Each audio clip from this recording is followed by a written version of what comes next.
Dua kali tidak penuhi panggilan jaksa, tersangka kasus dugaan korupsi izin tambang PT Toshida, Kabid Minerba Dinas ESDM Sultra Yusmin, ditahan Kejati Sultra di Rumah Tahanan Kendari, Senin sore.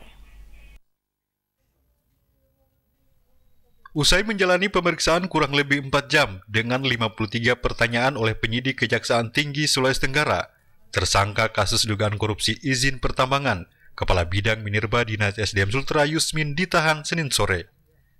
Saat keluar dari ruang pemeriksaan, Yusmin mengaku penahanannya tidak tepat. Yusmin juga mengaku ia hanya korban dari dugaan tindak pidana korupsi yang dituduhkan. Karena itu Yusmin akan melakukan upaya hukum. Saya sudah diperiksa, ya. Terus Pak, yang utang perusahaan lain yang dituduh kita. Oke ya, nanti sama lawan. Sementara menurut Asisten Intelijen Kejati Sultra Nur Adi, penahanan tersangka Yusmin dilakukan untuk memastikan agar tidak menghindari proses penyidikan. Penetapan dan penahanan tersangka dilakukan Kejaksaan Tinggi Sultra setelah memiliki 2 alat bukti. Saksi yang melihat, mendengar, mengetahui sendiri, mengalami, khususnya yang terkait dengan seluk-beluk daripada proses perizinan yang terkait dan dikeluarkan oleh Dinas SDM Provinsi Sulawesi Tenggara terkait dengan PT Toshida Indonesia ini.